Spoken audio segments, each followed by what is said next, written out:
Mother Teresa's house, that depends on how efficiently we start and end things. I mean, her final things. So it's a lot on all of us guys, including you guys. Okay. So we have Deep here. I'm not going to his last name. It starts with C. He's a cousin. His mom and my mom, they are sisters. He is Kolkata based.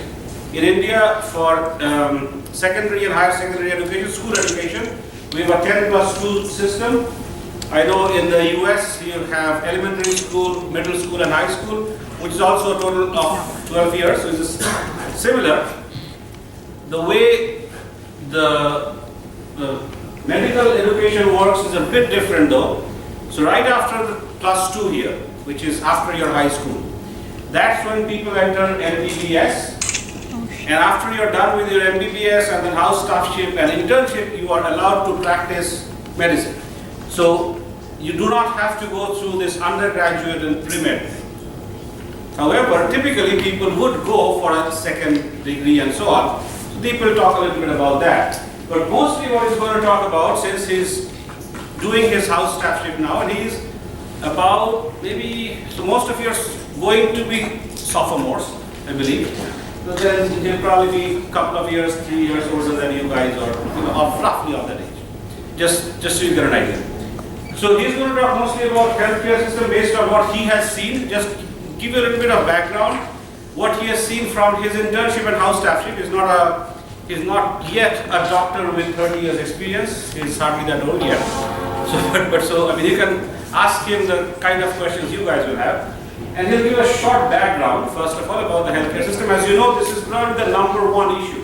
Healthcare, as we have seen from across these sectors, arguably, maybe there is no argument, healthcare is the #1 issue.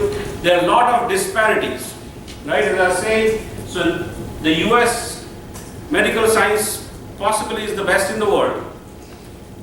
Medical practice is not. And when you combine them, most people would maybe not get the best possible service that you could get in Western Europe, for example, right? Most people. Now here, neither is that good. However, if you are in the very top economic segments, very, very top, then you might get medical service which is better than almost anywhere in the world, because you get the benefits of all medical science, medical practice. Things are fairly global now. And you have a lot of service, people to serve you. But it decays exponentially. The level of medical service that you get decays exponentially as you get down into the economic ladder. Then by the time you get to rural, there is this interesting balance that they have to make between what you could call clinical science and things. So when I go, or when any of us go to a hospital or to a doctor in the States, they'll not talk to us before running about 30 tests, right? They'll not talk to us, and that's how they are supposed to be. I mean, I'll get surprised if they do that, and I'll say, what's going on, right? And that's partly they do that because they want to be sure. There's a small part of it which sometimes works also, that there's a lot of cost to not being accurate. If you could be accurate, there are lawsuits, there is this, there is that, right? Here you do not have that. If you call it a luxury, you do not have that. People will die if you do that, right? Especially in rural parts. And so you have to rely on what people would call clinical science, looking at taking the pulse, the old-fashioned way, understanding. Now, to the extent it's a science or to the extent it's an art, if you don't do that, if you don't practice that, you lose the ability to do that. So that's one thing that people have said, that in the US now what happens is, yes, there are a lot of tests, but maybe some of the doctors lose the ability to do that. Now, is that needed in the US? Maybe not, I don't know. Right? Maybe you have these facilities everywhere. But they'll find it hard to come here and practice, for example. But also I think even in the US, from what I've heard from my friends who are in this profession, you do need that, and which partially at least explains why, as Professor Saurabh Mukherjee was saying, there are all these medical doctors who come and spend time in Nirmal Hridayalaya, that healthcare system that he was describing in this social entrepreneurship thing, right? and spend some significant time here to get this exposure in one of these places which is considered among the best in the world, but also more clinical science exposure. So there are all these things. So with that background, I think let Deep start, right? So hi guys, this is Deep. So I'm going to tell you about the healthcare system in India. This is more like an informal discussion, so like please feel free to ask questions anytime. If you guys want, do you guys want black tea?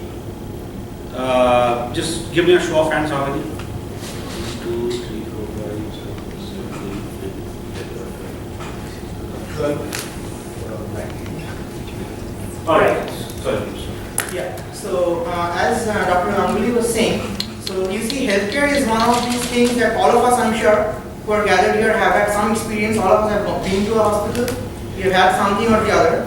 So I would like to know, like in the US, as he was saying, when you go to, say you have an ankle sprain, say you have a common cold. So when you go to a hospital, what's the first thing that happens? Is it like no questions asked? Like what happens? Do they run a few tests? So They ask for your insurance card. Huh? How are you going to pay for this? That's the insurance card.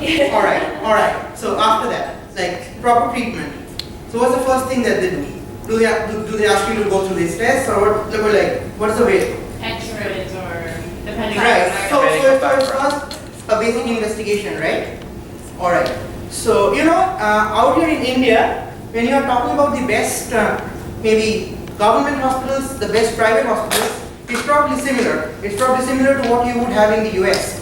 But my focus is not on that today. I have now worked for 6 years. I've been 6 years in a government facility.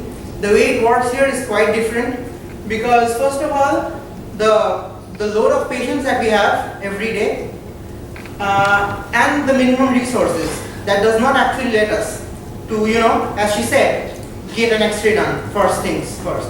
So let's go on. First, I have some figures to compare data from US and India. The 2013 population estimates, USA 0.32 billion, and in India, almost 4 times that. Life expectancy, as you can see, 76 years and 81 years in the US, lower in India. This is the gross national income per capita at purchasing power parity, which you can see is 10 times in the US. Now this is the interesting part, expenditure on health as percentage of the GDP. This is much lower in India.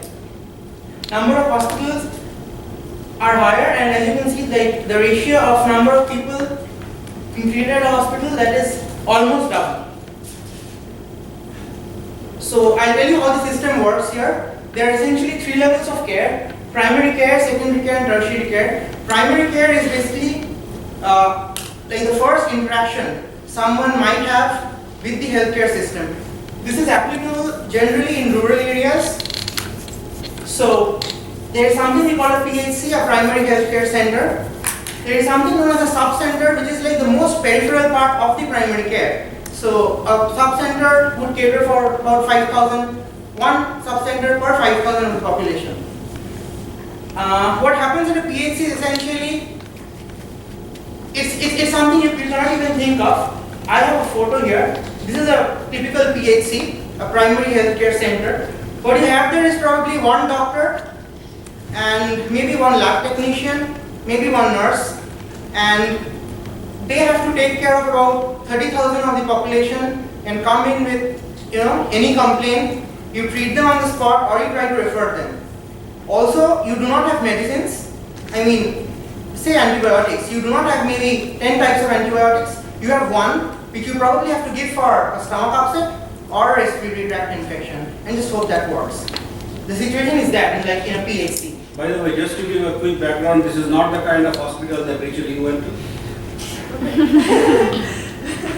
Right. So, as you move up, a secondary care would be in the smaller towns.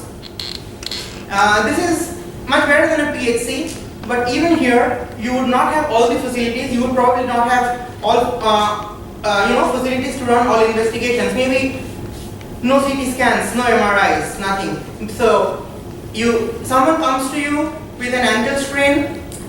all you can do is maybe get an X-ray, maybe see if there's a bone fracture. If there is, you treat accordingly. If there is not, you do not have an MRI, so you do not know if there is some ligament damage, anything. So you just give a painkiller and you hope that that takes care of it. If that doesn't work, you refer them to a higher center. So that is like the public sector hospitals, district hospitals, community healthcare centers. That is a secondary care. Now I studied in a medical college, a tertiary care center. So there, there you're supposed to have all the facilities. You're supposed to have specialist care. You have the specialist like a gastroenterologist or a urologist or a nephrologist, right? So I'll tell you what happens in a government medical college. Like I'll tell you about my college, how that functions. So we have an outpatient department that functions from 9 in the morning to 2 p.m. in the afternoon, and approximate patients seen there are 3,000 to 4,000. I think this is much higher than anywhere in the US. It would be, and when that happens, sometimes what happens is in 1 hour, there is one doctor who's treating, upwards of 40, 50 patients. So you do not have the time to maybe, when they say that you just give a painkiller, you do not have enough time to even ask and, do accordingly. We have emergency services round the clock, but that is also, pretty basic because you do not have resources to do that. Now in my hospital, this value will differ. Anybody whose monthly income is less than 2,000 rupees is treated free of cost. That is approximately $31 a month. So anybody whose monthly income is less than $31 a month gets everything done free of cost. Now, what is borne by the patient are some medicines and these transportation charges. I'll come to transportation charges a bit later. Now, talking about medicines, what we have is, we have this pharmacy. So, suppose somebody comes to you with high blood pressure and we have to give an agent to lower that. So he'll probably get that in the hospital itself, and there are many people who who cannot afford the same thing from outside, from probably a good brand. The same medicine, the same composition, just made by a good brand. So what happens with the medicines that we have here is that, say you have paracetamol, you have fever, you are given 500 milligrams of paracetamol, right? So what happens in the hospital is that, this is unofficial news, they'll never agree to it, but that probably has probably 50 mg of paracetamol, right? So 1/10 the potency, and the disease will not go. You have fever, you take 50 mg of paracetamol, it won't work. But unfortunately, people have to, because they don't have any other option, people have to resort to that. Now coming to the ambulance charges, this is very interesting because in West Bengal, in Calcutta actually we have 5 government medical colleges. So it's like 5 medical colleges to take care of the entire state. This is like a tertiary referral care center for the entire state. So what we have is, we have people coming in from 100 kilometers, 200 kilometers or more.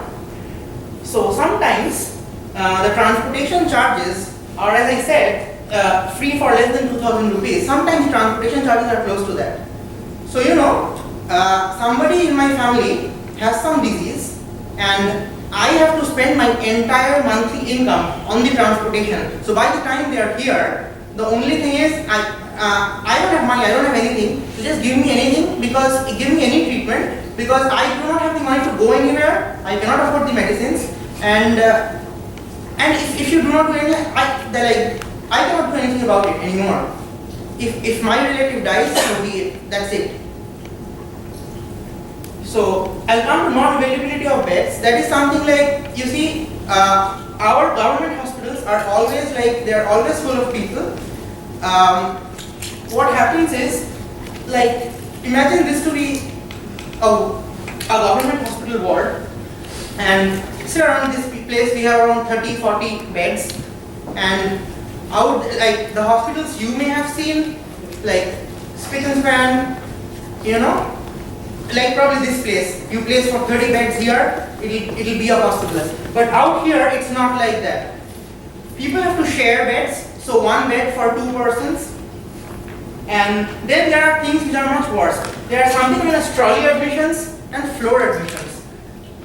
So, trolley admission is something that when you go, suppose you are going to an emergency, you have something, and then there's this trolley which they take, they carry you from the emergency to maybe a place where they do an X-ray. So they do not have a bed, so you are basically to stay there on the trolley. If you fall off, you fall off. That's it. Floor admission is something which is much worse, which basically means you have to stay on the floor, you will be treated there, and so that's that. I in fact have photos of it. See, this is a photo of floor admissions. Okay? This is at a government medical college.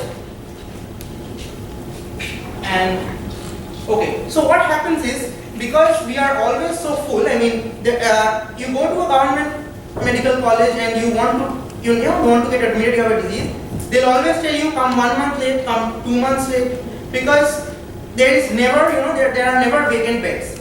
So what happens is, by the time you come after 2 months, your disease is probably incurable. I mean, it goes into such a stage where, all that is left is probably palliation. And of course, as you can imagine, when you have 2 people on the same bed or more, as you saw in this photo, what you generally get is an increased incidence of hospital-acquired infections. So this is another photo. You see the beds, their patients are on there, and the relatives are waiting on the floor. This is a sick newborn care unit. This is supposed to be one of the better places, one of the better wards for neonates less than 28 days old. But even here, you see 2 neonates in the same bed or whatever. This is an OT. This is an operation theater. But because of the sheer volume of operations that have to happen, that have to take place, sometimes proper hygiene is not maintained, and there is you cannot do anything about it. Like, there is someone who has an intestinal obstruction, you would rather operate and have secondary bacterial infection than not operate and the patient dies anyway. So what we have is, basically at all levels of the system, we have a shortage of infrastructure and a shortage of human resources, like doctors, specialists, lab technicians, nurses. So what happens that way is, people who can afford it, they essentially move to the private sector.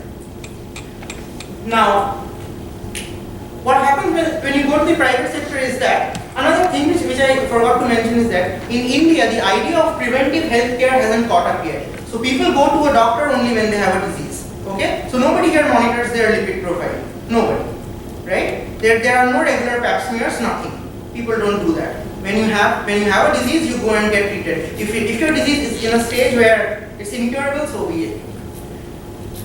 Actually, in the private sector nowadays, for people who can afford it, the idea of preventive healthcare is catching up. But as you can imagine, that will be very expensive, and it is not for the common man. It is not for the 95% of the population here, or more in fact. So what you have is high cost of treatment, and what happens sometimes in these private hospitals is that they have a strong commercial focus. Imagine I am a doctor at one of these private hospitals. I don't know what the scene is in the US, but my boss, is a businessman, and he tells me that you are obligated to write 30 MRIs a month, 30 CT scans a month. Even if my patient doesn't afford it, you have to write that, otherwise you will get fired. So that is the commercial focus I am talking about. And subsequently what happens is something which Dr. Ganguly was also saying. You rely on clinical investigation and not on clinical judgment. Now, I don't know how many of you guys will probably take pre-med and go into med school. Any show of hands? Anybody? How many of you are interested? Alright. 3 of them. 3, 4. Alright. So, I think in the US, the UK and Western Europe, things now are a bit different. They do not actually focus much on clinical judgment. But, just by talking to a patient, obtaining a proper history, and obtaining doing a thorough clinical examination, you can actually, without an investigation, diagnose a lot of diseases. Like, I have worked, my last year was my internship. So there, what used to happen was that during my surgery posting, general surgery posting, say at 2 AM in the morning, somebody comes with acute abdominal pain. Without doing any investigation, we know that it is a case of acute appendicitis, and we operate. So, because we do not have the resources to order an investigation, to maybe even do an urgent ultrasound. So what you have to do is you have to rely on these clinical parameters and make your decision. I understand it's maybe not like that in the US, but out here, you do not have the resources to get the stuff done. So I got this data on the internet. So the out-of-pocket expenditure in India is 62% in total health expenditure as compared to 11.8% in the US and 8.9% in the UK. It's interesting that the US is closer to India than the UK. I don't know what it says, but anyway. Yeah, it's part of that profit. Yeah. Right. So now for the residents, like who are part of the workforce, this is one of the residents' quarters, and 3 people are supposed to live here. There's a makeshift roof and a fan, and probably water drips down during monsoon. And 3 people are supposed to live here. And this is after you complete your MBBS. This is your specialist training. You are like training to be a surgeon. You are training to be an obstetrician, right? And one of the major problems is that because we also have a shortage, for people who are studying medicine and also for the number of seats. For specialist training, we have about 5,000 clinical seats where we have about 100,000 applicants every year. So it's like really difficult to get in. And once you get in, what you essentially have is maybe 3 24-hour duties in a week plus 8 hours on the remaining days. So you have 4 into 8, 32 plus another 72 hours in an entire week. So you do not essentially have time to sleep, and plus the volume of patients when you incorporate that, what happens is, it's more like you think whatever goes, like I'll just read it. I want to finish off by saying about the clinical judgment and the clinical investigation thing. Sometimes, ordering an investigation is unnecessary. In the US, probably it's very affordable. Out here, it's not. And why would you order an investigation if you can diagnose something clinically, like which is appropriate and which is close to your actual diagnosis? So I'll finish off with a quotation. This is by Sir William Osler. He was one of the founding fathers of the Johns Hopkins Hospital. To study the phenomenon of disease without books is to sail an uncharted sea, while to study books without patients is not to go to sea at all. Thank you.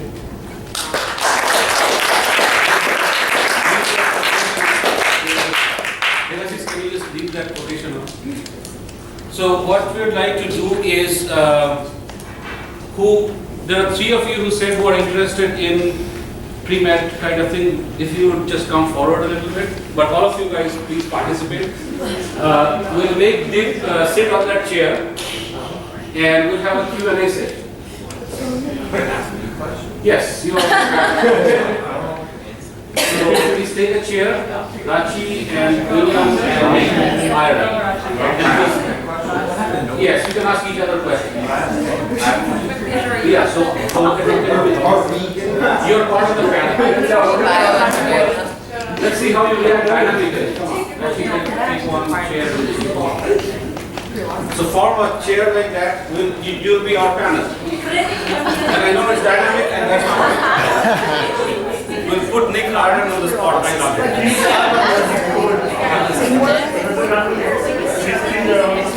Oh, there is tea there. For all of you guys who wanted tea, black tea is there. Just please go and grab some. If we run out of them, let me know how many more we need. There's tea out there. Just move a little bit. So that we don't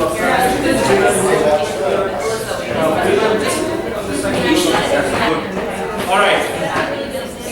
So what I was saying is, like, I think that our scholarship, I got knowledge about what they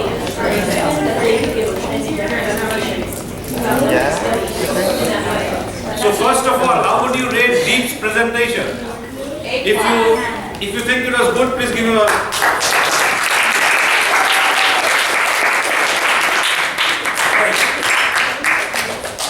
I have the pleasure of introducing our distinguished panel who will do this inter-comparison. They'll talk for about 2-3 minutes about their impression of this talk. He will not talk because he already given us a talk. We have Rachi, we have Nick Ireland, and we have William. I'm saying Nick Ireland because there are 2 Nicks here.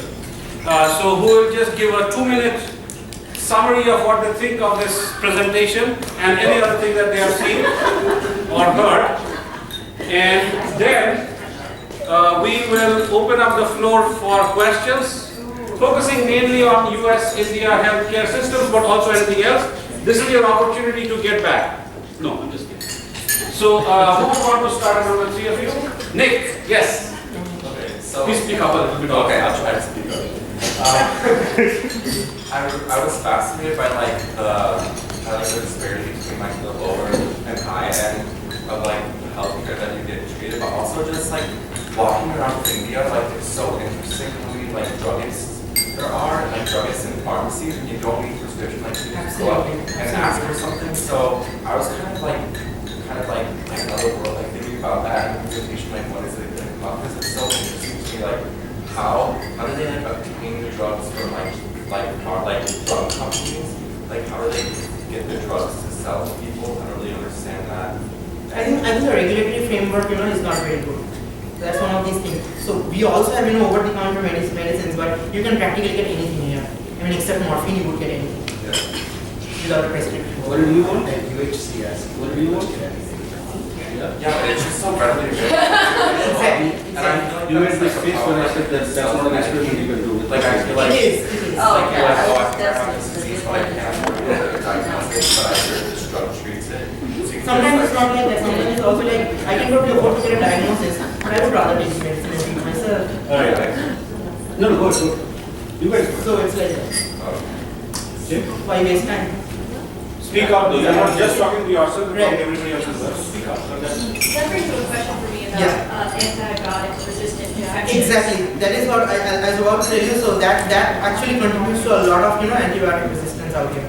Because we have so what happens is when somebody comes to us now with a respiratory tract infection, basically a chest infection. So the life-saving drugs we actually give it absolutely in the end stages because we do not want to induce more resistance and then maybe an epidemic or whatever. to add on to that problem, like I was up like going to the pharmacy to get like shampoo and body wash, and someone just comes up and I can have some visit for mice and they just got some antibiotics and it's just Yeah, that is what I was saying. Other than morphine, you can probably get anything without a prescription. And some sedatives. All right. And why is that a problem? Why is antibacterial like that stuff critical? I don't know that people necessarily understand. Right. Why is? I didn't get your question. Like in terms of like resistance to infections, like how is that? All right. I'll tell you. So we have this drug. This is known as coamoxiclav. I don't know if anyone has heard about it.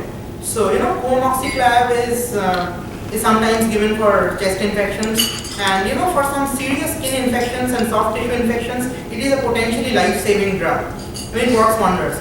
So when somebody self-medicates or somebody takes coamoxiclav for an upper respiratory tract infection, a chest infection, what they're essentially doing is when you have that medication time and time again, then after some time that won't work. So when you get a serious infection, then then there is nothing to treat it. Then you have to get admitted to a hospital and get very high-end intravenous antibiotics. You do not know if that will work. You have serious septicemia and Anybody else? Jake, do you have a question? No, I was curious about the antibiotic. Speak up a little. Well, like, you already talked about the antibiotic resistance. right. That was what I was. Marita? Yeah, so, yes. Last time when we had Professor, I forgot his name, who gave us a lecture about social enterprise. Sort of. Yes. Super, Yes. He told us about how they invite like foreign doctors to like work in India. And like in terms of like local people, I wanted to ask like if there are any governmental programs, because in my country, I'm from Georgia, in our state medical university we have this program. We invite Indian students. They spend 6 years in Georgia to get their degree and to come back and work. And most of the time it happens without they do not pay anything, so they get the full scholarships most of the time. So I think that like international community, including my country, the thing that we like show the kind will and that we help is good, but like, is government of India actually doing anything to increase the number of skilled nurses, doctors, like not professional doctors and neurosurgeons and stuff like that, like elementary things like nurses Like who are more like prepared. paramedics. Yeah. Yeah, I think there are like everywhere, we have shortage of, doctors, specialists as well as these people, paramedics and all. Because, sometimes small things can be treated by these people. And I think it's more like the government of India and, all these state governments also, they have all these programs where you can get certified as one of these paramedics. So that happens, but even then, there's still a shortage anyway. And why does that happen? What do you think? I think there's not enough infrastructure. There's not enough teaching. There's not enough teaching faculty. So stuff like that. This whole resource versus how much resource you have versus the need that's out there in terms of number of people.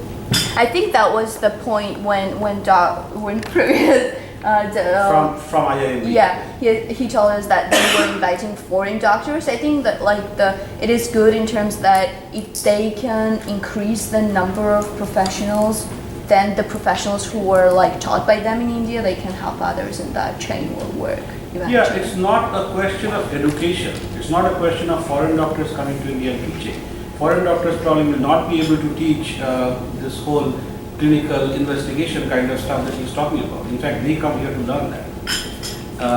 The stuff that they can teach, medical science and all that, these days many of those are open. And yes, people can go either from here, people go to the UK, people go to the US, get their degrees and come back. The bottleneck is not that.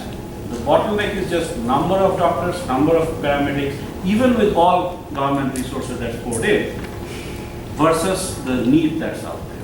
So Anyway, yes. I guess the question for me then, so in the United States we have a similar shortage, but it's predicated on a stranglehold of the medical profession to, I guess you would say, preventing people from becoming doctors. Yeah. So here it seems to be a function of a lack of educational infrastructure to produce as many Largely, doctors. largely, yes.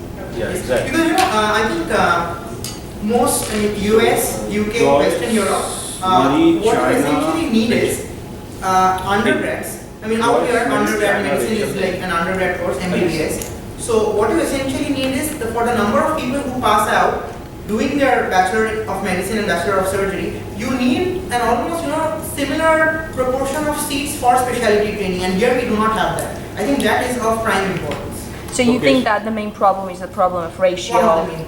Yeah, it is. As I said, 5,000 clinical seats, 100,000 applicants. And then Well, Karen. yeah. So, Thank you. So Joyce, then Marie, then China, then Rachel, then Elisa, then Karen. Go ahead. Oh, and yeah, Rachel and Amy and then Elisa. Yes, go ahead. So if you guys remember the sequence. Oh, so, Yeah. I know that there's a huge segregation between the private sector and the public sector. So my first question would be, those 5,000 students that are selected to go into those programs, are they trained specifically for the public sector or the private sector? And how are they attracted to the public sector if it's facing so much deficit? Because private sectors and hospitals we've heard are extremely good, but the public sector's hospitals are just the worst of the worst. So. Alright, so see, whether you want to go to the private sector or the public sector, that's completely your choice. After you finish your specialty training, there are advantages and disadvantages of both. Like as you said, in the private sector, you have a fantastic place to work in. You will probably not have to deal with overcrowding and stuff like that. You will have all medications. You will probably have people who can pay for their treatment, so you can actually give them any medication. But the problem there is, as I said, your boss is a businessman who's not a doctor, and the commercial focus sometimes becomes so strong that it becomes a very unhealthy environment to work in for the doctor.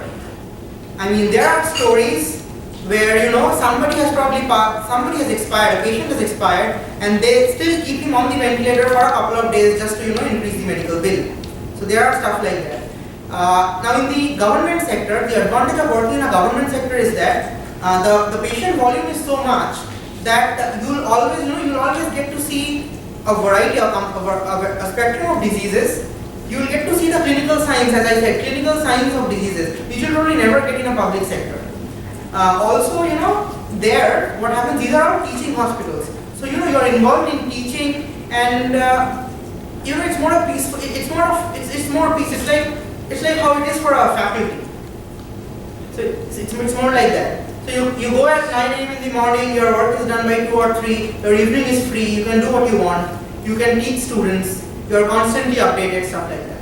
This guy has a lopsided view of how our faculty work, but okay, I give you that. Who is the next in sequence? Yes. So I know that one of the big things in the U.S. that needs to be fixed is how patient information is recorded. Like it's not multifaceted. So I was wondering what the patient reporting is like in India and what needs to be fixed about it. Patient information. Yeah, like how is it recorded? Like is it Recording of database patient or- informatics. Alright. So I think it's different for again government sector and private sector.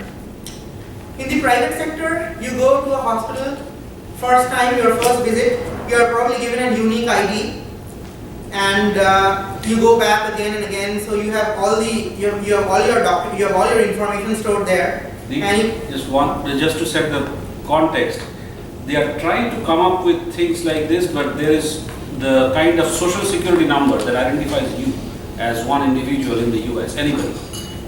That is still trying to come up with it, that but is still it's still not very widespread. fully It's there. called the Aadhaar. It's something like the social security you have there. But It's still working in progress. I think the ideal thing would be incorporating it into patient information so that you have every data. So anyway, what you have in the private hospitals is that you have your number and say you go there for stomach upset and after 2 years you have a chest infection, you still have that data, they still know what happened to you, they still have a history of you, something like that. This is in private. This is in private actually. In government settings it's quite different. It's more like, the sheer volume of patients that get admitted. It is basically like in the admission counter, you go at any time in the day, you go at 12 in the night, you still, you have a queue of 30 patients. I mean, their families to get admission, so it's more like you feed any data and it's all gone. Next time it's again fresh. So it's like, even if the patient says like, I was treated here a month back, that's fine, just you're a new patient now. This is one other place where I think social entrepreneurship could come in. So for example, healthcare informatics is big in the US, right? Some people with startups and otherwise are making a lot of money. Here, there are, not all, but there are many very good IT engineers who are solving some financial stuff, financial instruments for somebody else. If some of them were to channelize their energies into opening startups, and it's happening a little bit slowly, but it's happening now. Into these, they could both make a lot of money and do something that's beyond just hedge funds and things like that. Also, something like sometimes when patients get admitted, like the investigations that are sent, say routine blood investigations, urine investigations, stuff like that. So in a large number of government hospitals out here, there's some person who has to go and deposit the stuff in the lab, and then there is maybe an intern who would go and get the reports. So it's still very mechanical. In some good government hospitals, the system has changed now. I mean, you can view your reports online and stuff like that. In the private sector, it's much better. Who was next in sequence? Okay, China. So in the United States, there's kind of like a stigma against like mental health care, and only now they like try to do something about that. So is there some sort of like mental health care in India, or are they just like, is that something completely irrelevant to like physical health care? Alright, mental health care. No. I think classically, going to a psychiatrist in India meant that you were mad and people did not want to do that. Like, these days, you do not go to a psychiatrist only if you have something. I mean, people go to a psychiatrist for counseling. One of the major things that has come up. You have depression, you are worried about something, you can still go to a psychiatrist for counseling. So in India, classically, it was not like that. If you suggest to your relative, I think you are very anxious, you are worried about something, you go to a psychiatrist, they would come and tell you, why do you think I'm mad, stuff like that. I think the thing here has changed nowadays, and I think one problem with psychiatry is that you go to them with any problem, depression, anxiety, mood swings. The first thing that they give you is a sedative. And they ask, like, come to me after a month, and then we'll see how you are. So that is a problem. But I think like things are improving here. We have NIMHANS, which is like an institute of national importance. This is the National Institute of Mental Health and Neurosciences. This is in Bangalore. So some of the work that goes on there is absolutely outstanding. I think one problem with not only psychiatric disorders but with neurological disorders is that the symptoms overlap. You know, so if you have insomnia can probably be a symptom of 50 diseases, right? If you have tremor can, again, as we saw in the video also, right? Tremor like cerebellar tremors, Parkinson tremors, there are other tremors. So that is a problem with neurological symptoms. You need specialists for it. There are a couple of things also here. I mean, correct me if I'm wrong, but as he was saying, there was a little bit of stigma attached to why we want to go to a psychiatrist. That means something. The flip side of that also was that, remember in India there was this, this joint family system, system of social support, if you will, which still, even now maybe, definitely about 20 years back was much more in the US, right? US is more individualistic, nuclear family kind of culture, right? So you would want to move out of your parents' house at some point, and here not necessarily, okay? I mean, things are changing now. But the thing is, so that, in general, you not go to a psychiatrist for psychiatry, you talk to friends and family. No, I'm not saying that's the same. There are But many there's social conditions supports here. that Yeah, so that part was there. Right now, though, it's now and over the last few years or so, it's been interesting. So that thing is changing. I mean, urban places, it's hard to have that joint family. However, this other thing was slow in catching up. I mean, the usual kind of thing, okay, psychiatrists and things. But again, these days, I think, at least in urban India, perceptions are changing. But that's the other side of the social side of things, which is different from what it is in the US. Who else? Was it? Yes. Okay. This is going back to just allocation of resources. What I thought was very interesting of how India has like roughly 4 times the population of the United States, but then yet they spend about like a fourth of like percentage of that of their GDP. And so I guess just in your opinion, what do you think is taking like precedent over healthcare? Like so that the percentages are lower. That is probably very. Let me take that in a different way. It's hard to say for him. He's a Sorry. no, that's fine. But let me take that in a slightly different way. So in India, just as US had its 9/11, we had 26/11 here, right, in Mumbai. So it's interesting. I was in the US, and a week before we had visited the World Trade Center, and then we saw this on the news. And here, I was moving through some airports. I was in transit, and I saw this news about Mumbai. Right? These things sort of hit you. So spending in security, defense. There's some minimum amount of spending that you would want to do. What is that minimum? How is that defined? Nobody knows, right? But that's one thing. Priorities, unfortunately, are not necessarily that different. I mean, it's a question of total amount of resources that you have. Steve Flynn, he's a political science professor at Northeastern. He was saying that the U.S. military might, at this point, so he said that, we can defeat the next 20 nations combined militarily. And yet we're spending a lot of the GDP, right? So priority, and this is not homeland security, this is national security, right? So, priorities in people's minds are similar, except that if you have more, then you spend a little bit more in healthcare as well, right? However, the US is still not spending as much in healthcare as, let's say, Canada or places in Western Europe. So think of it from that perspective. There are certain things that they'll just do. Politicians will just do, right? Why is the problem with, let's say, places like Pakistan not getting solved? I have opinions. There are vested interests, there are this, there are that, but those kind of things. If those problems were to get solved, if the partition were to not happen, or if the partition happened but it was not as aggressive kind of thing where you have to fight, where you could live like Canada and US, things would be drastically different, right? Just as a few examples like that, right? But those kind of things are very different from, healthcare, medically, what goes on. And you have to realize that the psychology of people, we are all humans. The psychology of people is similar when you say that I need to spend more on defense, even though the next 20 militaries combined cannot defeat me. Versus, some people will die, right? Poorest of the poor will die, but I need to be careful that my territory does not become.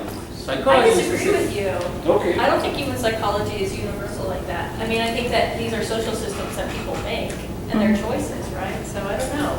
No, I'm not saying the social systems are uniform. All I'm saying is that if you put put a significant number of humans in the same social systems, you'll come up with very similar patterns of thought. Okay, so you're talking Which is about different like, from social systems. like modern Humans.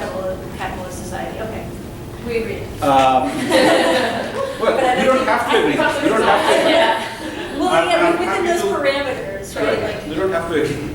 I'm happy to, yeah, agree we to always fight disagree. agreeably. Yes, we'll fight. Amy and then Amy and then Alisa, and then there was somebody else. Amy and Alisa. Go ahead.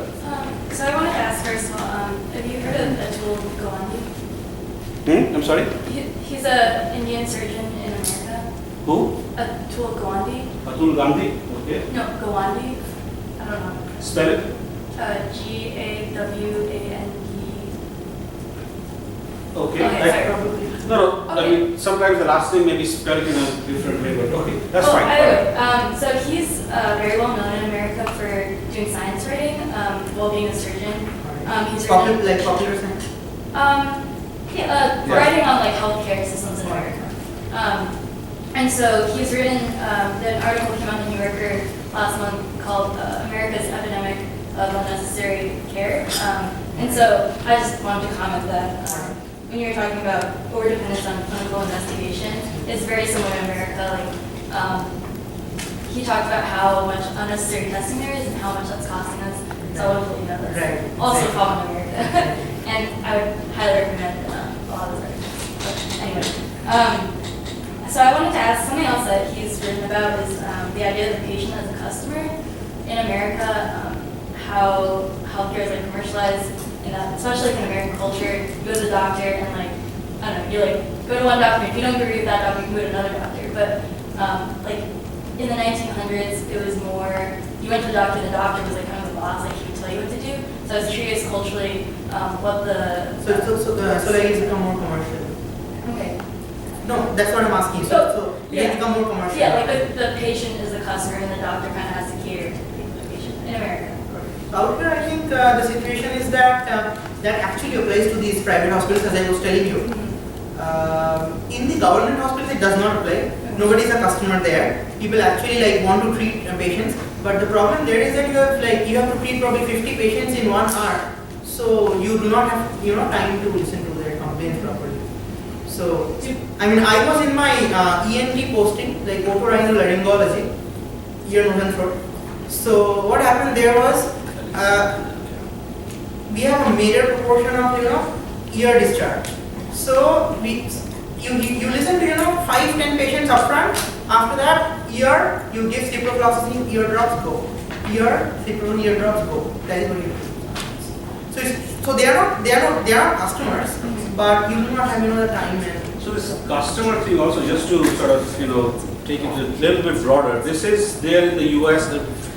Relatively recent phenomena in terms of how fast it has grown. It is not recent phenomena in terms of how people thought. I mean, some have been thinking like this for a while, but how it has grown, right? To the extent that sometimes we hear, in things that, so I didn't get a good grade, I need to get my money back.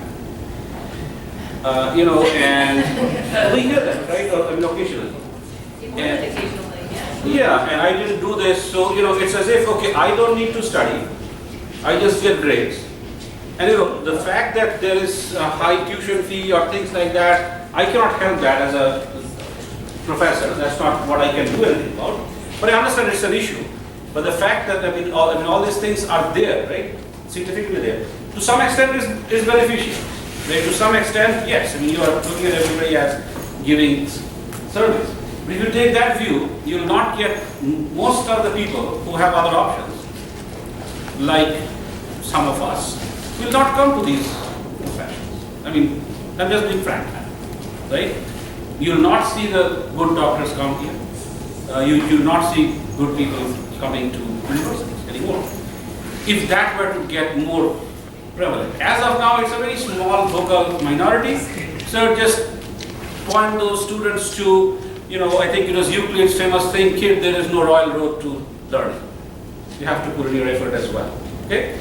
But, as I say, pros and cons. There has to be at least some checks and balances. And you can't just come and say, I'll not say where this happened. Let's say it happened at the Imperial College of Engineering, where a professor came, drew a Gaussian curve and said, oh, you guys think you're the top 3%, you're actually the bottom 3%. And starts the class like that. You don't want that either, right? So there has to be some checks and balances.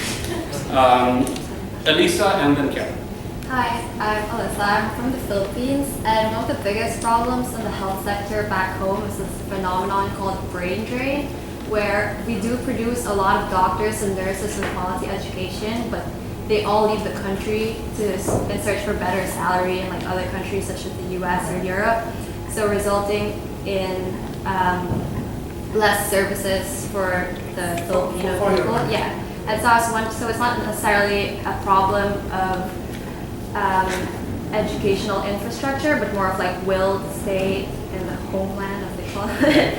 But I was wondering if India was also facing similar problems with trying to get their doctors and nurses to stay. I think in India also, people do go out, like people take the USMLE, in the UK people take the PLAB, they go there. But I think the situation, I don't think it's not, out here it's not as bad as you said, it's there in the Philippines.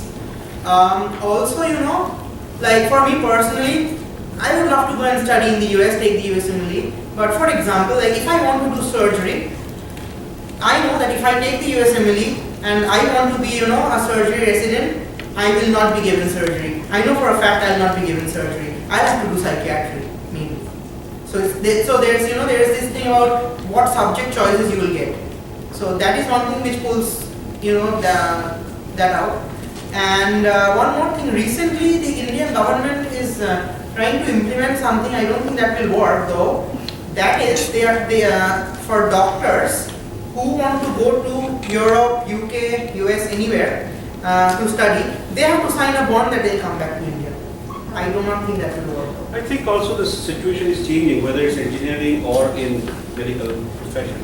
In terms of the science and research, US is still mindset. Even from Western Europe, definitely from places like India and Philippines. I don't know about Philippines that much, but in India, in terms of the resources that you can get, the lifestyle choices that you can have, is improving significantly, well, especially for people like, for doctors in here. So these days we see, if I look at a spectrum of my friends, peers, most of them who stayed back, unless they're in research, that's different. Most of them who stayed back are doing much better than the people who went abroad. Well, there are exceptions, like I was saying, we have, in our class we had somebody who is the second guy at Google. So there is no equivalent of Google here. Yes, you can say I'm the first guy at Infosys, but it doesn't quite cut it, right? Okay, those things are different, but overall, if you look at it, people are doing fairly well, and we hear a lot of cases where people go and learn the science and come back, right? So they do this, Fellow of Royal Society of the UK or but like those are like fellowships. I think what she's talking about more is like specialist training, like maybe something after the Bachelor of Medicine. And also I think the UK, they do not really want undergrads anymore. So you do your post graduation, then you want a fellowship. That's all right. But I think I think her question was more general, because I think those things will have to give a lot more background to understand. Kara, and then what I'll do is, after Kara is done, I know you had a question, but before that I'll give Rat to where's this guy gone? He went to the bathroom. I'll give Rachi and William a chance to talk, and then we'll have your question. Kara. I guess touching on what Ingrid is saying, on the other side, not whether the doctors treat the patients like customers, but whether the patients listen to the doctors, or whether the patients listen to the doctors immediately, or they feel like they need to get a second opinion. I think even 10 years back, it was more like I mean, doctors probably in India had a lot more respect than they have right now. It was more like the doctor has told me this and that is it. Nowadays, Wikipedia like tends to ruin a lot of stuff. And sometimes, I mean, we all want the patients to be informed. If you have some disease, go great, read about it. But you cannot learn medicine from the internet. You cannot do that. I had the exact same comment from a doctor when we were in Nashua, New Hampshire. It was very nice, very nice doctor. So exactly the same comment. Please don't read Wikipedia and PubMed and come to me. Anyway, so that's a. So Kara, okay. So Rachi and then William, would you like to share your thoughts as Sadiq did, and then we'll go to you. Speak up a little bit. So we've been going around to like multiple states and like hearing different languages in every state, and basically like Nitin's here with us and he is from India and he like doesn't understand a lot of the languages. Like within hospitals, are like language barriers a big thing? And we had discussed earlier about how the professions were like engineers, doctors, and then other, and like how are translators like put into the equation at hospitals, and how can doctors assess patients if they can't communicate with them? Okay, language communication from you, Vincent. Your comment? I thought it was really interesting what you were saying, how there's not a huge focus on preventative treatment techniques here. And I'd be curious to see if there was more of an emphasis on preventive techniques, if there would be the ability for more patients to be seen by doctors, or at least patients that need to be seen by doctors. Because you're saying that there's so many patients with like small illnesses that just need like one like cure-all thing from a doctor. There's not a lot of focus on patients that really need the focus they deserve. So I'd be interested to see or hear your response about maybe more preventive medicine. Okay, just 1 second before you answer. Rajesh, what was your question? No, it was not a question, rather. I was trying to make a point from the standpoint of a social researcher who is doing something on social sector, including health. Now, what the basic problem over here is, as Steve has pointed out and many others have pointed out here, is that one big resource crunch, second crunch of infrastructure to train people to have good specialist doctors, and the third thing is that lack of awareness about preventive medicine. I think the basic problem over here is that people are so poor that they only come for tests and to the doctors when they are absolutely required. They don't come beforehand. And because of lack of awareness, they don't take steps that can prevent the serious diseases to take over.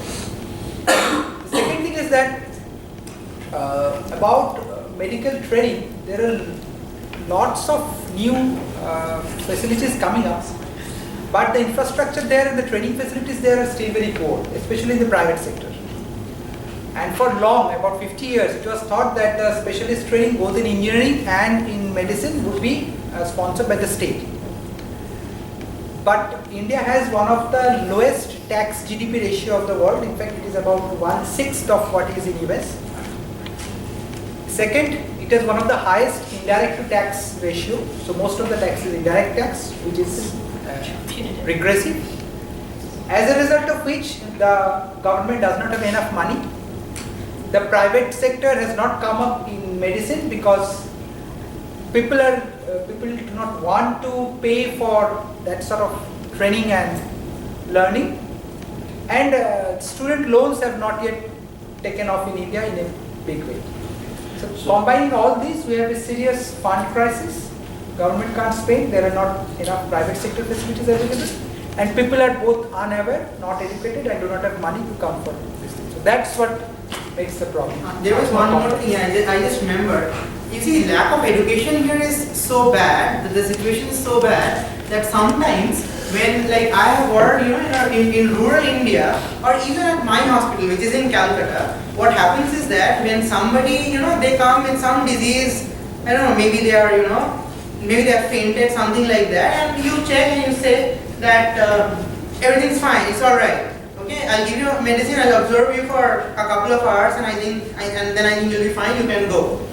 So sometimes what happens is that the relatives, there are incidences when they vandalize the hospital, and how can you say that he's not doing good, And so what you were saying, listening to the doctor bit is, sometimes it's due to the lack of knowledge, and sometimes, it's due to Wikipedia. It's bit of both. Okay, so Nikin's last comment. So, did you want to add on to that, or did you have a comment? Question. Okay, go ahead, and then we'll take these questions. Like India has a long history of traditional medicine. Like even the Vedas, we have Ayurveda, for example. How do you think Western medicine stacks up against this traditional form of medicine? So you're talking about Ayurveda? Are you talking about homeopathy, or are you not? You're not. Only Ayurveda? Like the traditional medical establishment in India. It's like a traditional medical establishment. See, the idea of Western medicine, or the medicine that we practice, is that it is like evidence-based medicine, okay? So unless you have, say you have a new drug for a particular pathology, and you want to take it out into the market, it has to go through extensive clinical trials. There have to be, research papers and stuff like, and stuff like that, and only then, you can bring it out in the market. With Ayurveda, I think, you're giving some ingredient, so something happens, something works, we don't know how it works. Also, we do not know the associated toxicities with it, because in fact, a number of Ayurveda drugs, are hepatotoxic, they damage your liver, stuff like that. But you do not have any paper, there have not been any studies, so that is a problem. I'll sort of add on to that little bit, and then we'll have. How do you think India historically combated diseases? Like the Black Death ravaged Europe, smallpox was a major problem in the Americas. But how did India handle that historically? Good point. So let me take a little bit broader perspective. Here is one thing, and this is not just about Ayurveda. This is also about Vedic hydrology. Medicine I don't understand that, but hydrology I do. There's this whole Vedic hydrology movement. It's great. We always, among our friends, I was probably telling you, we have this WhatsApp group from our school friends. We always make fun of. Here's the next thing that somebody came up with. India had plastic surgery because Ganesha's head, this elephant head was put on Ganesha, right? And, so weird things. And, in India we could fly rockets and stuff, thousands and millennia, back. But what that also does is it takes away from genuine accomplishments. So in this same group, I sent out a note, and I may have shared this story with some of you. I sent out a note. Here is a quote. Pythagoras learned geometry on the banks of the river Ganges. Right? And who do you think said it? So I just sent it out. And people think this must be some this right-wing loony guy, something this, some that. I said, well, this particular quote, whether it's right or wrong is another issue, but this particular quote was by the 18th century French philosopher Voltaire, who's a very well-respected philosopher. Now, it may be right or wrong still, just because Voltaire said it in the 18th century doesn't make it absolutely right. It's a factual statement. But at least there was this belief system that many other things were learned from there. You guys have gone through, zero, decimal system, good things happen. Okay? But now if you put all these things, we already knew about Einstein's theory to this, to that, and everything. It's sort of minimizing. Now the one thing about whether it's Vedic hydrology or whether it's Ayurveda, remember the history. So there was a continuous thing that was going, mostly based on what people heard, less of written stuff, going on for a while. Then there was this period when everything was destroyed. At some point, the destruction was like a kid with a gun shooting down stuff without realizing which one is more important or not. And then at another point, there was this destruction which was more systematic. Destroy the system, destroy the people, destroy the knowledge. Right? And some people say that, these guys gave us railroads. Chinese discovered gunpowder and tea. Did not need to conquer anybody to give that knowledge. Right? Germans did need to conquer the US for us to be able to drive BMWs. So these are things that go around. You don't have to conquer somebody and take away their things. So this is what happens systematically. After that, so what that means is there's a loss of timeline. Knowledge has been lost. Things have been lost. Now suddenly if you say, we used to be able to do that, but you don't remember fully anymore. There is not a long line of studying that. Documentation. No documentation, no understanding of side effects. Now you say, we can do this. You have to be very careful. not mean we should not do this. We just have to be careful and not, to understand that there was a lot of knowledge that was lost and a lot of time that we lost in not studying things that, Western science has come up. Adding to this also like yoga, like if you can consider that a form of meditation, how it's being adopted in Western countries as well. Sure. No, that's all there. And again, compare that with, what Prime Minister Modi said about climate change. India should lead climate change. Everybody should practice yoga. Yes, but it's not, that connection is not so direct. Okay, so that was Ayurveda. Yes, sir. Well, I mean, in the West, we were talking about, we had John Auerbach come and talk to us, and he's working at the CDC, and what he's talking about in terms of preventative medicine is people not going to the doctor, and in many ways living like a life that would be akin to the average everyday Indians, right? Like eating green vegetables, working outside. Doesn't eat green vegetables. Well, eating vegetables, right? Not eating meat, right? That's like, so we're thinking about Western diseases or preventable Western diseases. What are the preventable diseases that preventative medicine is designed, like in an Indian context? I think recently we have a large burden of non-communicable diseases. By that I mean stuff like, cardiovascular diseases, diabetes. I think hypertension and diabetes, it's like high blood pressure and diabetes are two of the biggest burdens you have in India.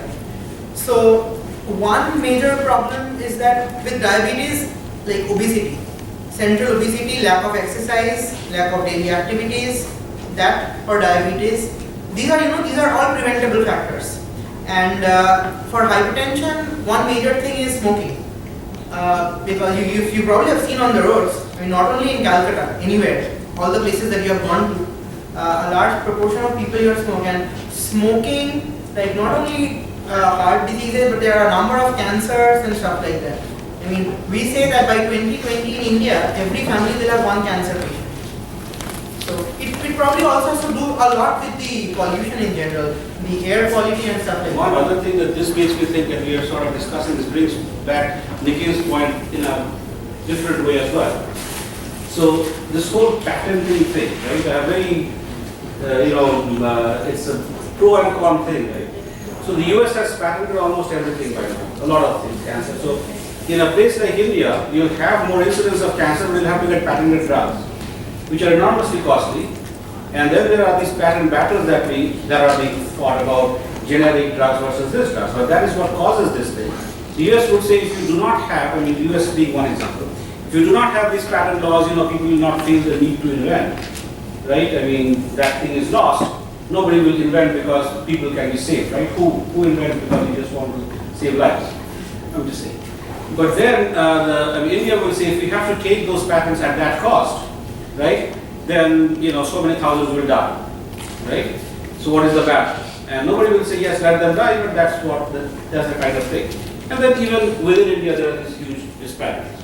Now, if you think of this whole patenting thing again, in the US, there was at some point they tried to patent things like turmeric, which to your point has been known in India for ages, right? So we eat this all the time, and now okay, at least that much, that was not patented, that patent was not granted, but there are things like that, right? So that is the other issue there. It's easy to come and go to Dharavi and say, oh, either I don't care, or it's too much, or yeah, it's so this thing, so let's do that. But when it comes to real trade-offs, it's not easy. And it's not easy, it's not just national level, even individual.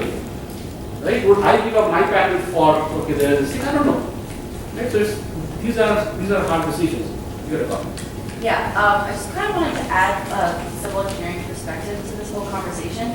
I guess an example, so Hurricane Sandy, when it hit the New York, New Jersey area, the healthcare system essentially failed under the wrath of the hurricane. So I don't think we can have a conversation about India's healthcare system without talking about the infrastructure of the system and ensuring its resiliency in the future. So I think it'd be interesting to add that. Yeah, infrastructure resilience. So disaster management, something like that. All right. So see, one of the major things for a country to be well equipped to manage disaster, I think the primary healthcare system is the one that needs to be, very well developed. Because you can send out your specialists, you can send out your super specialists, but then you do not need these guys when when there's a disaster. What you need out there is probably immediate management, immediate relief, and treating a large volume of patients. So that is also, that is also probably explainable by the lack of resources, lack of people who take up medicine, less number of seats and stuff like that. Although one thing I would add there, resilience is a very interesting thing. So resilience would mean, okay, are you able to, how much are you able to take ahead and how fast you take it out. That doesn't necessarily relate always to resources. Sometimes, you see trees that they stand stiff, and if there's strong enough wind, they just fall, that's it, dead. And some trees will bend over a lot backwards, but they'll come back again once the wind is gone, right? Think of resilience in that way. It doesn't always work in the same way. So the fact that in the US or any, most urban societies here as well, you have less community feeling. I don't know who is there, right? Is probably what caused deaths due to heat waves of old people in Paris and Chicago, which is less likely here because you know those people. Oh, it's so hot. Grandma over there must be feeling very bad. Let's go and check. Again, those things are also changing here, but in general, I'm saying actually that because of this social network, you sometimes may have more resilience. Primary care systems, in general, they may be much worse. But how much can happen to a place where there is no building anyway, there is just one doctor? You probably do not have electricity or stuff like that. I in fact remembered one story. A senior doctor told me this once. He was at a primary healthcare facility, and the pharmacist that morning, he told the doctor that I have only one antibiotic today. So whatever disease you have to give an antibiotic, this is the antibiotic. So two friends, they come, and one has stomach upset, one has chest infection. So both are given the same antibiotic. When they are given that, they will not realize, so they go back home. After an hour, both of them come back and they tell the doctor that, see, I have a chest infection, he has a stomach upset, you have given both of us the same medicine. So how is that supposed to work? And he has to answer something. So he says, you see, you have this strip of medicines, maybe 10 tablets. They have this line, so above it for chest, below it for the stomach. And people tend to believe it. That is the lack of education, and people tend to believe it, and you have to give them some logic, which is no logic actually. Which brings us to the language and communication issue. And let's wrap this up with a bit. Always discuss with his going to stay with us at least for today. So language, I don't think is that much of an issue. No, language is sometimes. In general, if you know Hindi, that would take care of, anywhere you go in India mostly, except for the south, some places. I think places. Right. But the thing is, see, if you go to the top places, it's English. If you go to the primary care places, it's the local language. You have to know that. Right. It's probably more the secondary places or people who move from one place to another. Language will be an issue, but they'll probably make an effort to learn either Hindi or whatever that local language. But like you asked me whether you need to know the local language. I think to work in a government facility, you would definitely need to know the language, and more even at a higher level than just elementary, because otherwise you cannot communicate. And out here in India, if you cannot communicate, you probably cannot treat. Yeah. So if foreign doctors actually wanted to come in and help, it wouldn't actually be possible. Probably not during. Not in one of these government places where you would need to know the language, at least something. Not even with an interpreter? Can you really work with an interpreter when you have such a high volume of patients? I don't think so. High volume. But can they work at least if there is some, as Marita was saying, right? So I'm assuming you are bringing in, if they are coming in, they are some sort of specialist or something. So not everybody goes to them. That might work. That might work.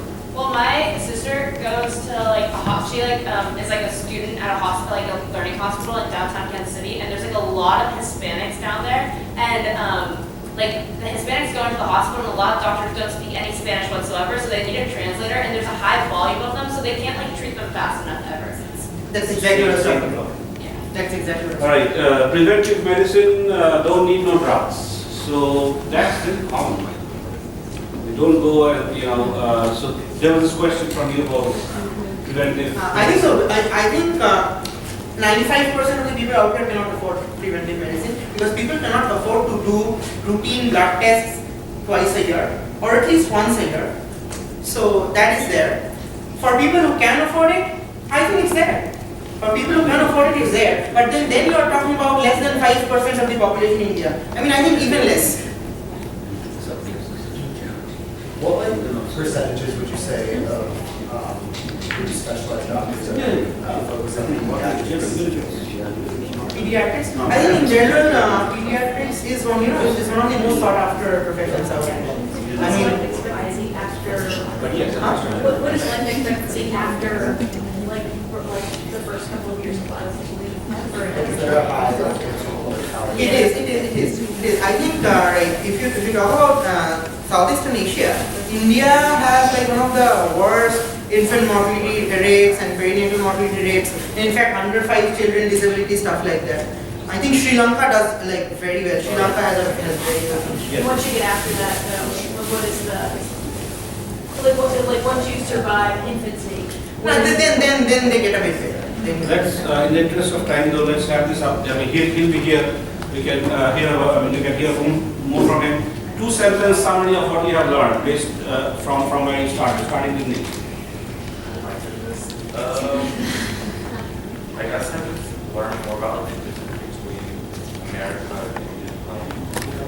Sorry, just like the access to care and just like the miscommunication when people don't really understand what's going on with their body as compared to America. Like people have like a really good education like about different diseases, whereas here people are just left in the dark.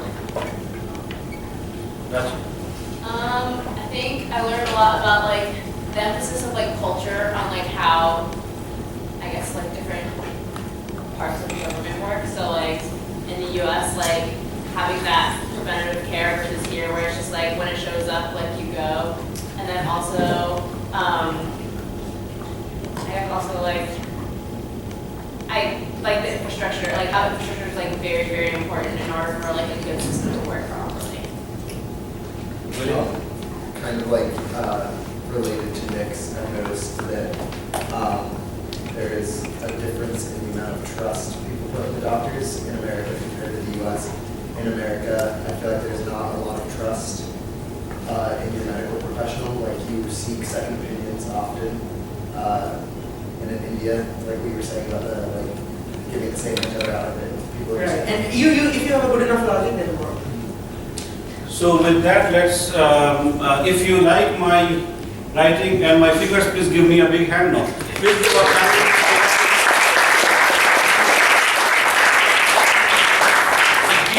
Deep will be with us if you have any further questions. We have lunch. Let's grab those lunch and maybe if you want to quickly fresh.